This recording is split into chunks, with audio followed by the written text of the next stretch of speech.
We are sold a myth with dairy that's been incredibly effective, don't you think? I mean, I guess where credit's due, the marketing of dairy has been phenomenally successful, hasn't it, since the Second World War? I think that it's partly because it's the first milk that we ever have as a human being, as a mammal, that there's something that we get very emotional about as a species when we talk about dairy as a food, and some people get incredibly defensive of it in a way that they don't of meat. And I think it's that bond, and I think what the dairy industry have done successfully actually is take a product that of course is very natural, the most natural thing in the world for a mother to produce milk for her baby, but what they have managed to do is skew what's so very natural into something rather bizarre. Because when you think about it, there are 4,500 mammals or so on planet Earth, and one of the things that ties mammals together is that we all produce milk for our babies.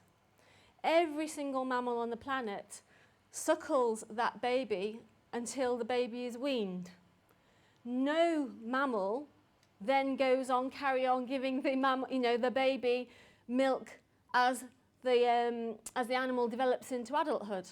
Not a single one. Because that is simply not what nature intended milk to be for. It was for the baby and the baby only.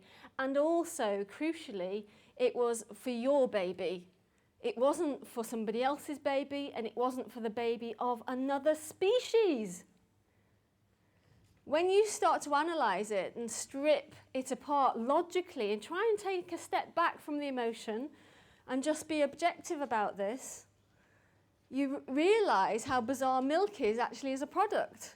More perhaps than anything else that we eat on the planet in many ways. Because if you think about it, if you went into a household and somebody's cat had given birth to a kittens, and supposing your friend got down on their knees and started trying to suckle from that cat, or from a dog that had given birth to puppies, what would you think of your friend? I mean, you would surely think that had a screw loose. You wouldn't know how to cope with such behaviour. And you'd probably get them to see a doctor. And yet, when you think about it, that is what we do, which is why we produce this poster, which I brought for you today. Ooh. And I thought you might want to pass those round. But it was cut out the middleman, because it's showing a guy in a business suit suckling directly from the cow who's given birth to her calf. That calf is taken away, and of course we as humans, that is what we're doing. Okay, it might not be that direct, we like to have the middleman, of course, but that is what we're doing in effect. We're still suckling as an adult human being from another species.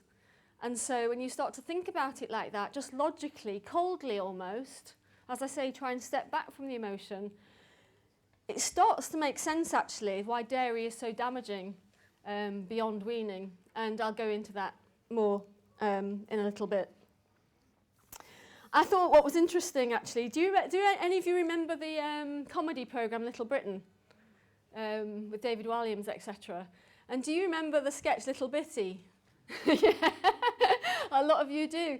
Well, again, the shock value of that, because Little Britain was all about shocking, wasn't it? That was the humour of it. For those of you that don't know, it was all about an adult guy who's, very plumb in the mouth, very push, and he would go out to dinner with his mama, and he would ask to suckle from her at some, at the opera or whatever it would be. And of course, that she would get her breast out and suckle a grown son. And that would be the shock value of it. And everyone was like, that's very uncomfortable, don't want to think about that. And, and that's, of course, what Little Britain was about, was pushing the boundaries. But actually, when you think about it, what are we doing every time we as a species take milk from a cow? So it makes me laugh that actually that sketch, which everyone was so shocked about, actually what he was doing is a damn sight more natural than what we do in real life, which was take it from another species altogether. So, when you start to analyse it and tear it apart, and you think, well, how long have we actually been drinking milk? That's the other thing they play on. They make it seem like the dairy industry, like we've been doing it forever. In fact, as a species, we only started drinking other mammals' milk 6,000 years ago. And that is nothing in our evolutionary history. That means in the millions and millions of years that we have developed to get to where we are today, we have never consumed milk beyond weaning. I mean, it's literally a very fast blink of the eye in our evolutionary history. It is simply not a natural thing to do at all.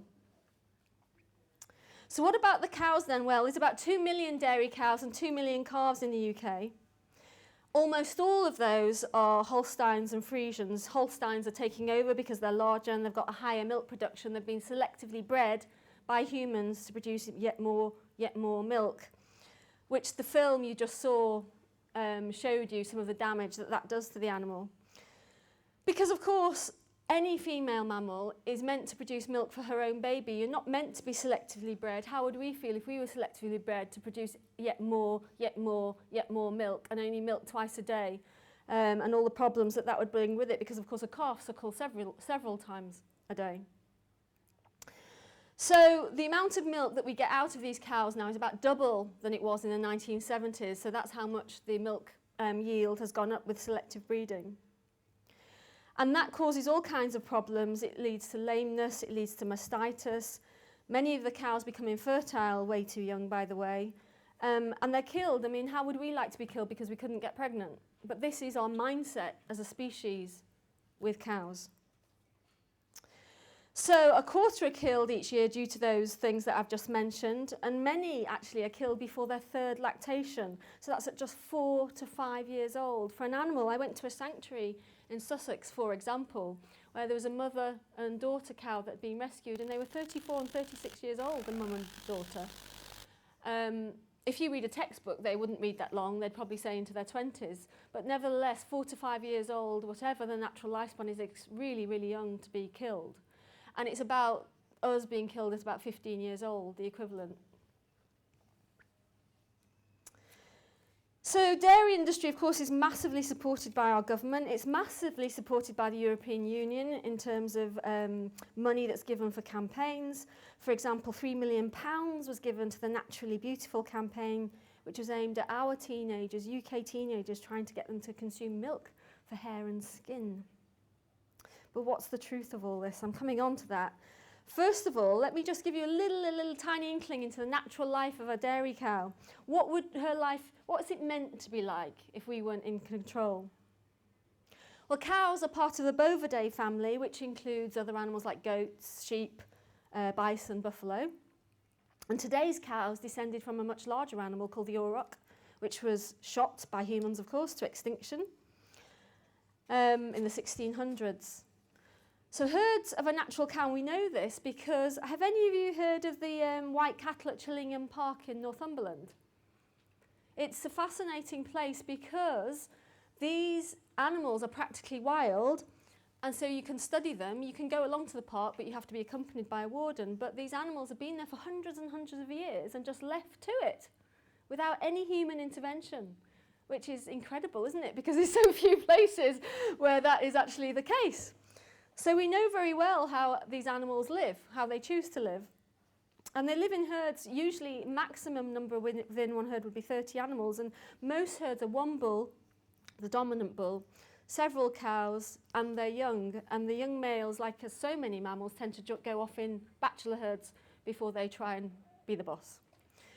So these semi-wild cattle, they show us that they have a strict social hierarchy, and the young inherit their mother's status. They're matriarchal groups. The female's very important part, obviously. The mothers and daughters groom and graze together for their whole lives. And you know, and sometimes I think, don't they do better than us in terms of their loyalty to one another? The females have got several friendships with unrelated cows though as well. It's not just family. And the structures tend to remain stable for many, many years. The young calves form bonds that remain, as I said, for life, between each other, not just with their mothers. And their mothers go away, they give birth privately, they hide the calf for about a week from the group, and then they bring her out and the bull will escort her back into the group, and the other females will inspect the new arrival. The female, the mum, she suckles a female calf until she's about 9 months old, and then she's weaned off, and a boy calf, a male calf, she'd wean him at about 1 year old, a bit older. So I'm telling you that because imagine the life then of a modern dairy cow. She's pregnant for 9 months, the same as us. So it's a long pregnancy. She gives birth and her baby is always, whether female or male, always taken from her at 2 to 3 days old. She's an advanced mammal and I cannot imagine what she goes through each time that happens to her. All I know is that I've lived in the countryside for decades and I've heard the bellowing and it's a very specific cry and you know what's happened. And it goes on as well. The mother then, of course, is milked, but she's milked for humans, not for her own species. The calf never gets to suckle the mother's actual milk past the 2 to 3 days. And then the mother is re-impregnated artificially, and she's still suckled, in effect, by humans 7 months into that pregnancy. So for 7 out of 9 months of her pregnancy, she's being milked for humans. Her male calves, some of them will be killed for beef, of course. Some of them are killed for veal, younger. The footage you just saw showed a little bit of our Cadbury investigation. Cadbury's, of course, being a huge company. So we wanted to film what was just the norm. And we went on to a lot of farms, actually, about 16. And these poor animals, they are just machines that give birth, have their babies taken away. And of course, that calf that you saw being shot in the back of a truck, he was killed for the hunt, for the dogs, to be fed to them. And it just shows you how cheap life is.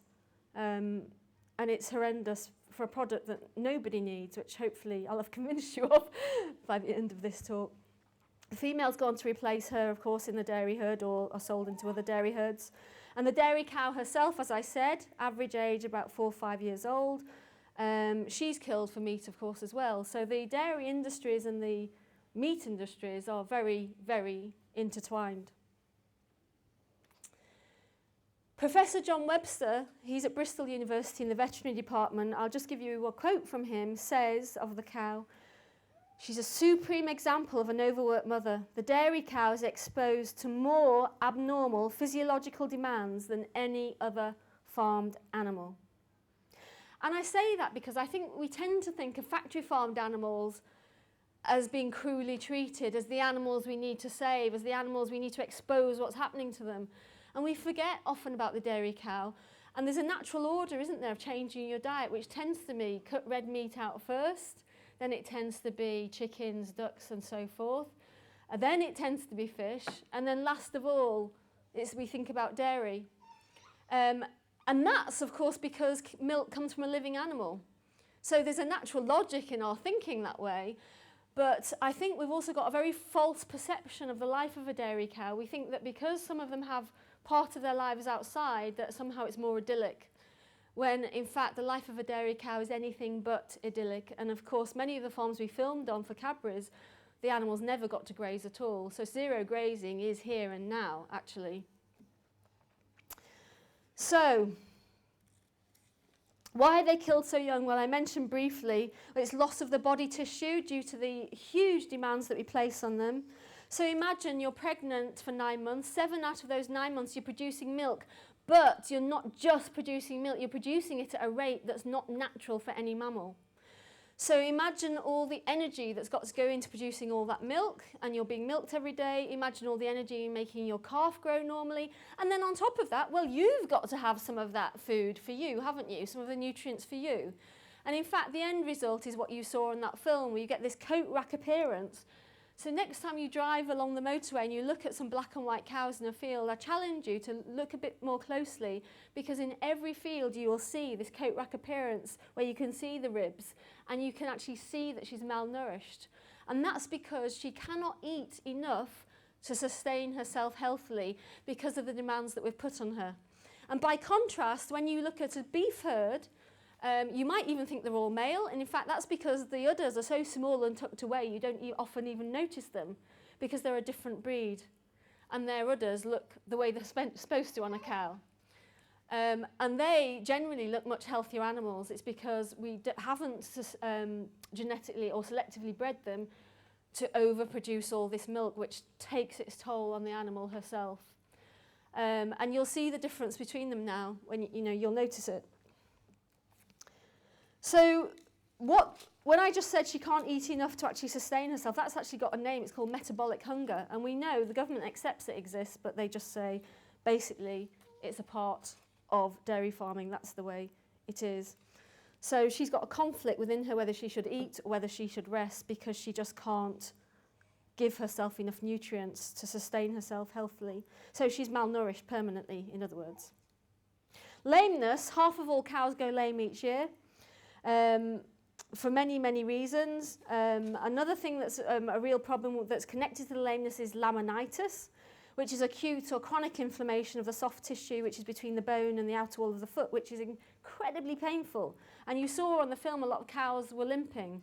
And again, Professor Webster says, imagine crushing your fingernails in a door and then somebody stamping on your fingertips. And that'll give you an idea of how it feels to have laminitis. Mastitis, 1/3 of our UK dairy herd at any one time, 1/3 of them have got mastitis, which is completely unacceptable, but it is accepted again by the government. They all know that this is the case, so that's about 1 million cases per year, so this is not trivial. So why so much mastitis, which women here may have suffered from mastitis, so you know what I'm talking about. Well, the bugs that cause mastitis, there's lots and lots of different kinds of them. They thrive in dirty, wet bedding and poorly ventilated buildings. And as I said, increasingly, cows are in those buildings all their lives, not just 6 months of the year. So it's very easy for these bugs to spread. And also, if the equipment that's milking the cows isn't cleaned properly, then, of course, it's going to spread from animal to animal to animal. And that brings me on to pus, actually, because you get an abnormal breakdown in mastitis of the actual tissue within the udders. And what happens when you've got a breakdown of tissue? You get your white blood cells coming, don't you? Whoom, or at least they should do, to try and chomp up the bugs, causing that infection. And any of you that fell over, especially as a kid, and you'll remember all that oozy, greeny, creamy stuff, which of course is, your white blood cells doing their job to eat the infection. Well, that's what happens in the case of milk, because there are so many white blood cells going to the site to eat up the bugs. And so all UK milk, basically, in effect, is infected with pus, whether it's organic milk or non-organic milk. And the actual legal limits, they had to put legal limits on it, because otherwise we're drinking a pint of pus, basically. 400 million pus cells per litre sold is the legal limit in the European Union, and it's higher in the United States. So basically, if you're consuming milk, you are consuming pus. So what about our health? How does all this impact on our health?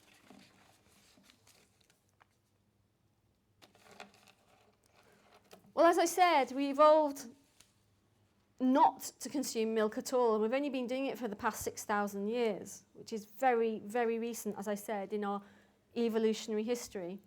So most human beings on this planet lose the ability to digest the sugar in milk, which you'll all know is called lactose. We all lose that ability, most of us. About 3/4 of the human population loses it, actually. So those 3/4 that lose the ability to digest the sugar in milk lose the ability after weaning around that time. And that sugar, lactose, is broken down by an enzyme called lactase, which we lose, most of us, 3/4 of us, as I said. And that lactase breaks it down into glucose and galactose. So if you're not breaking down lactose, what happens is it ferments in effect in your large intestine and it builds up gas. People feel sick, they can get cramps, bloating, diarrhea, wind, usually within about 2 hours of eating the lactose. And the symptoms are very similar to irritable bowel syndrome. So most people can't tolerate milk. It doesn't kill you, this, it's just uncomfortable. But 90% of Thais have no lactase, 85% of Japanese, 85% of Taiwanese, 70% of American blacks, and so you're getting the picture. So we're talking about most of the world's peoples, actually. And I'm just saying that really to assure you that we haven't actually evolved to consume it at all after weaning. It's an assurance, really, a reassurance. So cows only produce milk, of course, because they're made pregnant and they give birth, just to make that absolutely clear, because I had a BBC cameraman say to me, but Juliet, they produce milk because they eat grass. They just make it into milk. And then you've missed out a crucial step. They have to have a baby first. Oh, never thought of that. That's because we're not encouraged to think about these things.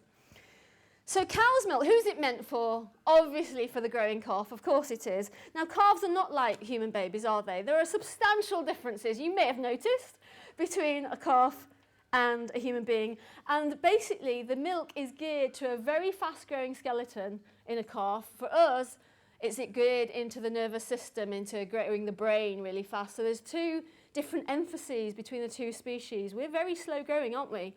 We're not fully grown until we're, what, 20 years old? So with a calf, you're looking at tripling their weight within a year to a heavy animal, 300 to 400 kilograms, something like that, whereas a human woman of about 5'4", her average weight is about 10 stone, 3.5 pounds these days, so, which is, what, 65 kilos. And you're talking about a long time to get to that weight. So the job of the milk and the way it's, the way it's made up, its constituents are obviously different for two very different species. So calcium is 4 times higher in cow's milk than human milk, and yet we absorb the calcium from human milk much, much, much better as a human being. And we absorb it really well from plants after weaning, because that's what we've evolved to do. Human milk's higher in carbohydrates and it's lower in protein. It's got a similar amount of fat, but a different types of fat and different constituents. So a cow's milk is higher in saturated fats, and our milk is higher in the mono and polyunsaturated fats. So cows, basically, as I said, they're the bodybuilders and we're the brain builders, putting it crudely. Cow's milk also, and this is crucial, I'll come on to this, has much more casein than human milk, which is a protein which we find quite hard to digest, and it's used as a basis for glue, actually. So milk is high in saturated fat, cholesterol, animal protein, growth factors and hormones. These things we don't want to be eating as an adult at all. So 75 to 90% of milk is from pregnant cows. So she's milked 7 months into her pregnancy, then she's milked again when she gives birth, and 7 months again into her next pregnancy. So 2/3 of UK milk is from pregnant cows. Remember that, 2/3 of milk. So whether it's making cheese, ice cream, whatever you can think of, 2/3 of the products are coming from pregnant cows. But why does this matter in terms of our health? Well, milk contains, let me quote this to you, many biologically active molecules. In a typical glass of milk, there are 35 hormones and 11 growth factors, including IGF-1, or insulin-like growth factor 1. IGF-1 is the major predictor now of whether we will develop cancer. You don't want high levels of IGF-1. We are not meant to consume it at all. So, estrogen, progesterone, obviously a part of that cocktail, because they're meant for a growing calf, just as they're meant for a human baby. But you're not meant to be consuming estrogen from your diet when you grow up. So these molecules that have evolved to direct the rapid growth of a calf into a cow, and again I'll quote, may initiate inappropriate signalling pathways, is how it's put in humans, that can lead to diseases such as cancer. Insulin-like growth factor 1, or IGF-1, high in milked pregnant cows, is identical to the IGF-1 that we produce. There's nothing in them, they're the same. So our bodies recognise cow's IGF-1 and they respond to it, and it can land on our receptors and initiate inappropriate growth of cells, basically. So IGF-1 from cow's milk is linked to an increased risk of childhood cancers, breast cancer, lung cancer, melanoma, and cancers of the pancreas and prostate, and gastrointestinal cancers. Now you're starting to get the feel for why I say not only is dairy not needed in the diet, it's actively dangerous and potentially lethal in the human diet. So IGF-1, which I keep banging on about because it's so important and so few people have heard of it, but is becoming increasingly recognised in the scientific world as a marker as whether you will get cancer. So IGF-1 is a growth factor that promotes cell growth and division, and it's crucial actually for growth and development, but it must be at the right levels. So high IGF-1 can cause cells to grow out of control. And the main place we get IGF-1 in the diet, as I said, and I'll say it again now, is dairy. So what about cancer? Well, there are 3 stages to cancer: initiation, promotion and progression. And I take this analogy from Colin Campbell, who wrote a fabulous book called The China Study, which I really highly recommend. And he relates cancer to growing a lawn, planting a lawn. So initiation is when you plant the seeds. Promotion is when they start to grow. And invasion or progression is when they grow every way you don't want to. So that lawn has got completely out of control and it's hard to actually get back to where you want it to get, if at all. So the question, of course, initiation, when you actually plant the seeds, what causes the planting of those seeds in the first place? Well, you'll have all heard of carcinogens or cancer-causing agents. They do that. And, of course, you'll all know carcinogens. The most well-known, of course, is tobacco smoke, which is incredibly carcinogenic. But there are lots of carcinogens. We can't get away from that, even in the purest lifestyle. We live on an earth that we've created with thousands and thousands of toxic chemicals. You know, that is the life that we do lead. The carcinogens themselves don't usually cause the mutation. There have to be a certain chemical process within the cell that then makes the DNA mutate. And nature's incredibly smart. There's lots of things that happen to stop that mutation from happening. And diet is very important when it comes down to that, to stopping it from happening. But if the mutation goes ahead and then that cell replicates, so the daughter cell has the mutation, then that's permanent, it's irreversible. So you've in fact got a cancer cell sat there. It doesn't mean though, and this is the really crucial bit that Colin Campbell's very interested in, it doesn't mean that you will go on to get the cancer. Because the next stage is reversible, and this is the promotion stage. And like a seed, think about it, you could plant a seed, but it doesn't necessarily grow, does it? It can sit there in the soil waiting for the right conditions, and it's the same with cancer cells. So that seed needs rain, it needs warmth, it needs nutrients, etc., etc. Well, it's the same for a cancer cell. It also needs the right conditions to grow. And so there are certain foods, and this is the crucial bit really, that are promoters of cancer, and there are certain foods that are called anti-promoters. So guess what the anti-promoters are? Guess what helps you not form the cancer? Very good. Don't be frightened. So we're looking at the plant kingdom. This won't surprise you, but we're looking at a good whole food vegan diet that's not a junk food diet, a good whole food vegan diet. So the foods that protect us are fresh fruits and vegetables. They're the nuts and seeds groups, they're the pulses group, the beans, peas and lentils, and also the whole grains group. And that is a whole food vegan diet, isn't it? The chart I've given out to you. All these foods are protectors, and I do a list, if any of you want me to email it to you, of the most protective foods. So they're the protectors, but crucially, what are the actual promoters that feed cancer growth? Well, Colin Campbell, he states, and he's an incredible guy who studied cancer most of his life, a scientist, a nutritional biochemist, and he states that one of the most damaging protein that we can consume as a human is casein, and that is one of the main proteins in milk, in dairy. And he says it facilitates cancers of many different types to be able to grow in a human being. And so that is why the title of my talk is Why You Don't Need Dairy. It's a push-pull process, this anti-promoters and promoters. So cancer, 1 in 4 in the UK die from cancer, but 1 in 3 of us actually get it. So incredibly common in the UK now. And those that are linked directly to diet, if you like, are bowel cancer, stomach cancer, mouth, larynx, esophagus, prostate and breast. And many others are helped along, if you like, by a poor diet. Breast cancer, briefly, 1 in 8 women in the UK now get breast cancer. And it's about 1 in 10,000 in rural China, but it's not due to genes. We absolutely know it's not due to genes. So there are environmental factors or lifestyle factors that increase cancer massively in Western lifestyles, and one of them is definitely diet.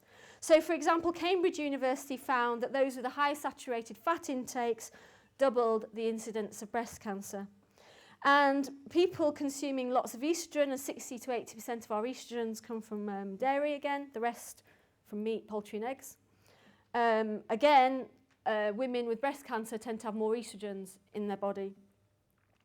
So same with prostate cancer, by the way. It's largely a hormone-dependent cancer.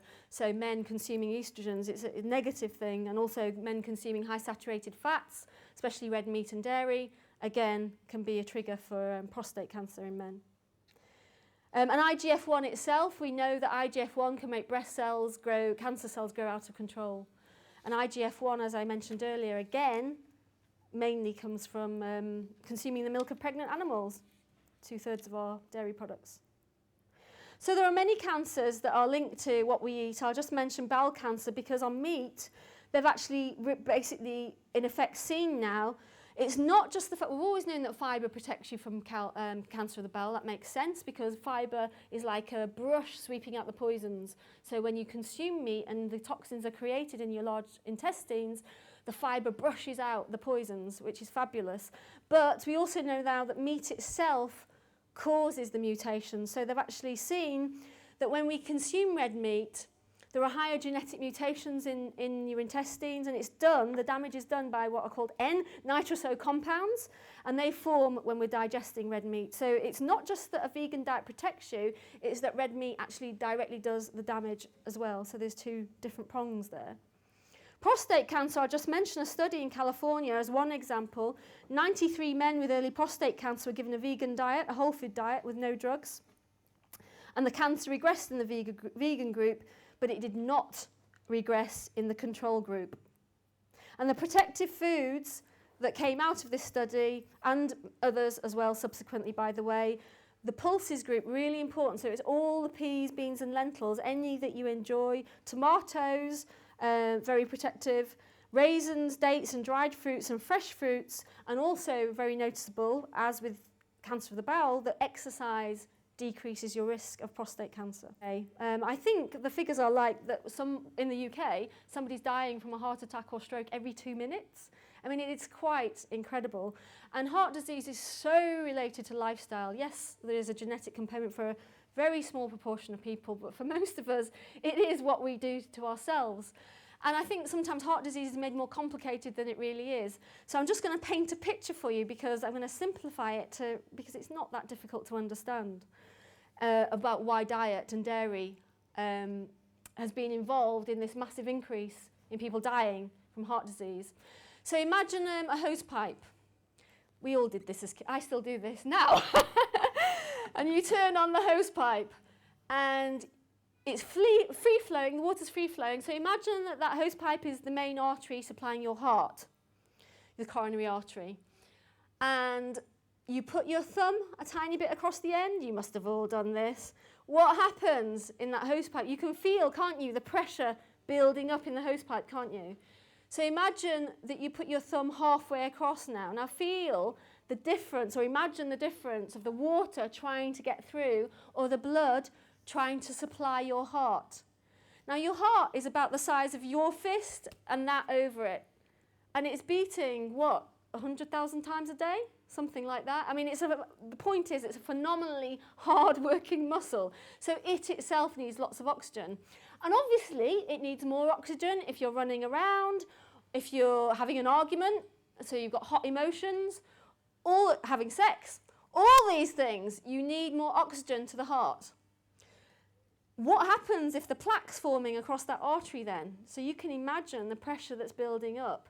What happens if the plaque, maybe it breaks off completely because of the rush of the blood, or it just goes right across the artery, either lodges somewhere else, or the plaque just becomes so big that the flow just becomes less and less and less. Well, obviously, part of the muscle of your heart dies because it's not getting the oxygen that it needs, and that, of course, is a heart attack. So how does this relate to our diet? And that's the crucial thing, isn't it? What's actually forming? What is forming that blockage? What is that thumb going across the hose pipe? And in fact, what it is often is the fact that we do damage the arteries by things like smoking, maybe drinking alcohol, our lifestyle. So the lining of the actual blood vessel is damaged itself. Then you do something like consume saturated fats.